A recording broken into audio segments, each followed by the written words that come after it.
Knygos, kurias gailiuosi, kad nusipirkau, bet jų dar net neskaičiau. Galbūt ir tu turi tokių knygų savo lentynoje, būtinai parašyk komentaruose, kokios jos yra. O aš iš tikrųjų, kai prieš 2 metus man atėjo tas naujas knygų etapas, kai aš knygas pradėjau pirkti, galbūt tas pirkimas buvo šiek tiek besaikis, nes aš norėjau kuo daugiau tų knygų, aš susigaudavau bet kokias rekomendacijas BookTok'e arba tiesiog kažkur paskaičius ir nusipirkdavau ne vieną knygą, o iš karto visą seriją. Tai būtent kelias tas serijas šiandieną ir parodysiu. Tai mano rankose yra pirmoji gailiuosi ir dar neskaičiau knygų serija iš 7 knygų. Ir čia yra 2 POVs, man atrodo, yra iš vieno POV ir iš kito, dėl to knygų yra tiek daug, bet šiaip iš tikrųjų istorija vyksta per tas 4 knygas, kaip aš suprantu iš tikrųjų. Ir tai yra A Touch of Darkness serija. Kodėl galvoju, kad man jinai nebepatiks, kadangi jas pirkau irgi pradžioje savo skaitimo, aš manau, kad mano šiek tiek skonis pasikeitė, aš nuo tada pradėjau skaityti, supratau, kas man labiau patinka ir kuo toliau einam, tuo labiau aš manau, kad galbūt šitos knygų serijos taip niekada ir neperskaitysiu, galbūt aš jas visas parduosiu, nes aš žinau, kad serija yra pakankamai spicy ir kad yra galbūt siužeto trūkumas, nes man dažniausiai patinka, kad būtų tobulas romantizi, tiek siužetas ir tiek meilės linija man lygiai taip pat svarbi. Tai vienu žodžiu nusipirkau visas knygas ir jo, gailiuosi, manau. Dar viena didžiulė serija iš 6 knygų irgi mano rankose ir tai yra retellingas. Pirmoji knyga yra Hooked ir man atrodo, kad jos vadinasi Never After, nes aš turiu dar tokią, tai bent jau šitas knygas daug nemokėjau, nes pirkau iš The Works, tai bent jau jos nekainavo brangiai, bet irgi nežinau, ar skaitysiu, jos yra pakankamai spicy ir kiek žinau, kad tai pakankamai paviršutiniškai, kas man iš karto jau kliūva.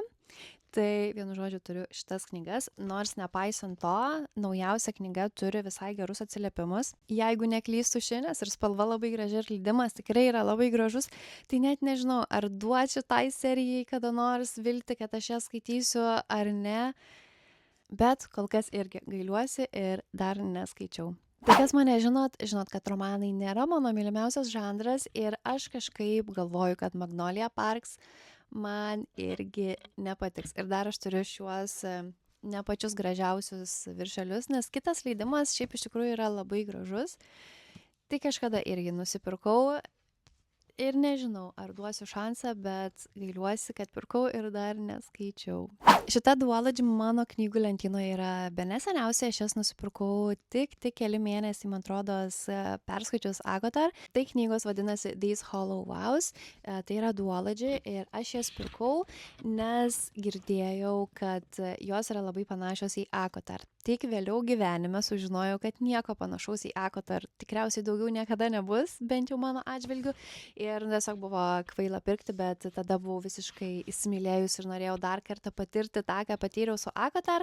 Ir šiandien mes turim labai panašią situaciją Tamlino ir Rysando, man atrodo. Tai irgi šitos knygos žiauriai ilgai pas mane lentynose. Tai gailiuosi, kad pirkau ir dar neskaičiau. Na ir paskutinė knygų serija, kurią parodysiu, kuri irgi labai senai yra mano knygų lentynoje.